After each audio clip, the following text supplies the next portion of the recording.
నేను అబ్బా ఒక్క ఉదాహరణ చెప్పి పూర్తి చేసేస్తాను. పూర్వం శర్యాతి అని ఒక రాజు, ఆయనకి ఆనర్తుడు అని ఒక కొడుకు, సుకన్య అని ఒక కూతురు, 400 మంది భార్యలు ఆయనకి. లేక పుట్టిన ఒక్కతే కూతురు శర్యాతి. పూర్వం దక్షిణ నాయకత్వం ఉండేది. ఈ శర్యాతి ఆ కూతురు మీద మనసంతా పెట్టుకుని ఉన్నాడు. ఈమె ఒకనాడు సరోవరం దగ్గరికి వెళ్ళి ఆడుకుంటోంది చిలికెత్తెలతో. ఆడుకుంటూ ఒక పుట్ట దగ్గర కూర్చుంది. ఆ పుట్ట చవన మహర్షి కూర్చుని తపస్సు చేస్తుంటే, పరమవృద్ధుడు చవనుడు తపస్సు చేసుకుంటుంటే పుట్ట పట్టేసింది. పుట్ట పట్టేస్తే ఆయన కన్నులు మాత్రం, కొంతమంది తపస్సు చేసేటప్పుడు కూడా ఇలా కన్నులు తెరిచి ఉండొచ్చు, దానికి ఒక ప్రత్యేకమైన పేరుంది. కానీ ఆ కన్నులు బాహ్యానుసంధానం జరగవు, మెరుస్తుంటాయి. ఆ కన్నుల దగ్గర మాత్రం 2 కన్నాలు ఉన్నాయి పుట్టకి. ఆ పిల్లకి ఇలా చూస్తే అవి మెనుగుడు పురుగుళ్ళే కనపడ్డాయి. ఇదేదో మెరుగుడు పురుగుల లోపల ఉన్నట్టున్నాయన. ఆ పిల్ల అక్కడ ఉన్న పుల్లొకటి చూసి తీసి ఆ 2 కన్నాల్లో ఇలా పొడిచింది. పొడిస్తే ఆయన తపస్వి అయి ఉన్నాడు, శక్తితో లేడు, బాహ్య శక్తితో. అబ్బా అబ్బా అని మూలిగాడు. ఈ పుల్ల తీసి చూసింది, కొద్దిగా నెత్తురు తడి అంటి ఉంది. ఆ అమ్మాయికి ఏదో మూలికి వినపడింది, భయం వేసి వెళ్ళిపోయింది బాల్య చేష్టితంగా. ఆయన పడిన బాధకి ఆ రాజ్యంలో ఉన్న వాళ్ళందరికీ మలమూత్ర బంధనం అయిపోయింది, జంతువులతో సహా. ఇప్పుడు వాళ్ళు బెంగ పెట్టుకుని రాజు దగ్గరికి వెళ్ళారు. ఎక్కడో అపచారం జరిగింది మహాపురుషుడికి, అందుకే ఇంత ఉపద్రవం వచ్చింది, ఎవరికి ఏ అపచారం జరిగిందో చూడండి అన్నారు. మన రాజ్య సరిహద్దుల్లో, మన రాజ్యంలో మహానుభావుడు చవనుడు తపస్సు చేస్తున్నాడు, ఆయనకి ఏమైనా అయిందా చూడండి అన్నారు. వెళ్ళి పుట్ట కడిగి చూశారు. చూస్తే 2 కళ్ళు పోయాయి ఆయనకి. ఆయన అన్నాడు, నన్ను ఆ పిల్ల సుకన్య పొడిచేసింది అన్నాడు. ఇప్పుడు రాజు దగ్గరికి వెళ్ళి అందరూ వెళ్ళి రాజును తీసుకొచ్చారు. నీ కూతురే పొడిచేసిందిట అన్నారు. ఆయన అన్నాడు, క్షమార్పణలు చెప్పాడు, నీ జీవితాంతాన్ని నిన్ను జాగ్రత్తగా చూడడం కోసమని పరిచారికల్ని నియోగిస్తానన్నాడు. అంటే ఆయన అన్నాడు, చవనుడు, నువ్వు పరిచారకుల్ని పెడతావు, కానీ నావాడు అని ప్రేమతో చూడరుగా. ఎవరు పొడిచారో నీ పిల్లనిచ్చి పెళ్లి చేయి, భర్తని కాబట్టి జాగ్రత్తగా చూసుకుంటుంది అన్నాడు. పరమవృద్ధుడు, ముక్కోపి, కళ్ళు లేనివాడు, అరణ్యంలో ఉండేవాడు.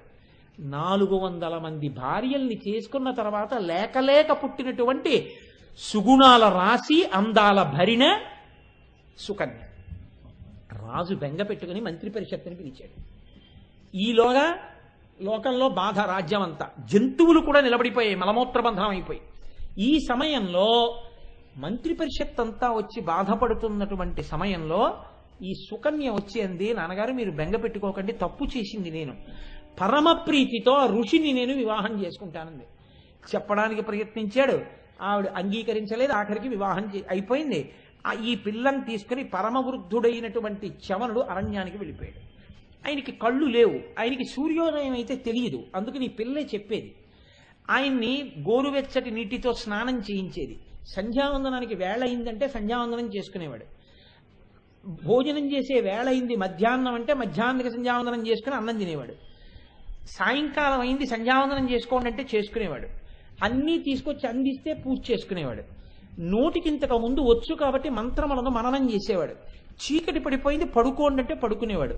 గజ గజ గజ గజ వణికిపోతూ ఉండేవాడు వృద్ధుడు. ఈమె ఒకనాడు ఏటికి వెళ్ళి నీరు పట్టుకుని వస్తోంది భర్త కోసమని. అప్పటికి ఆయన్ని స్నానం అవి చేయించి కూర్చోపెట్టింది. అశ్వినీ దేవతలని మంచి నవయవ్వనంలో ఉన్న 2 దేవతలు, వాళ్ళు దేవతలకు వైద్యులు, వాళ్ళు ఈమెను చూశారు. మహాసౌందర్య రాశి, ఈమె ఎందుకు అరణ్యంలో ఒక్కతి తిరుగుతోందని అడిగారు. అడిగితే, ఒకవేళ నీకు వివాహం కాకపోతే మా ఇద్దరిలో ఒకరిని నువ్వు స్వీకరించవచ్చు, మేము దేవతల యొక్క వైద్యులం అన్నారు. అంటే ఆవిడ సరళంగానే జవాబు చెప్పింది, నేను చవన మహర్షి యొక్క భార్యని, నా పేరు సుకన్య, నేను శర్యాతి మహారాజు యొక్క కుమార్తెని, కాబట్టి మీరు నన్ను అలా అడగకూడదు అంది. అంటే వాళ్ళు అన్నారు, ఇప్పుడు తెల్లబోయి పరమవృద్ధుడు, ఉనికిపోతున్నవాడు, కళ్ళు లేనివాడు, కోపిష్టి, అటువంటి వాడికి నిన్నిచ్చి పెళ్లి చేశాడా శర్యాతి? ఎలా పడుతున్నావు వాడితో సంసారం? అసలు విధి బ్రహ్మ అనేటటువంటి వాడు సృష్టిలో చేసే పనులు గమ్మత్తుగా ఉంటాయి, నిన్నెలా ఇచ్చి పెళ్లి చేశాడు ఈయనకి? అటువంటి ముసలి మొగుడితో ఏ సుఖాలను అనుభవిస్తావో మా ఇద్దరిలో ఒకరిని పొందు అన్నాడు.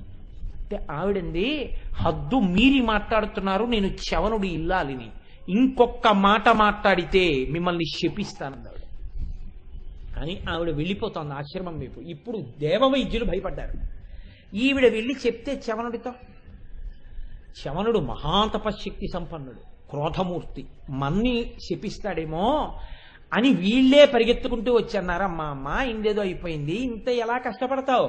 నీ భర్తకి మేము మంచి యవ్వనాన్ని, గొప్ప శక్తిని, గొప్ప రూపాన్ని ఇచ్చేస్తాం.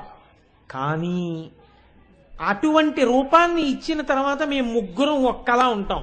మా ముగ్గురులో చమనుడు వరకు నువ్వు కనిపెడితే చమనుడికి ఇల్లాలివి.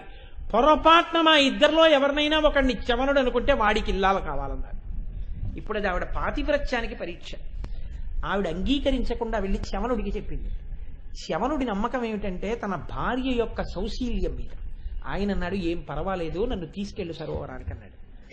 చెయ్యి పట్టుకు తీసుకెళ్ళింది. అశ్వినీ దేవతలు చమనుడు ముగ్గురు నీటిలో మునిగి పైకి తేలారు. ముగ్గురు ఒక్క రూపాన్ని, ఒక్క కంఠాల్ని పొందారు.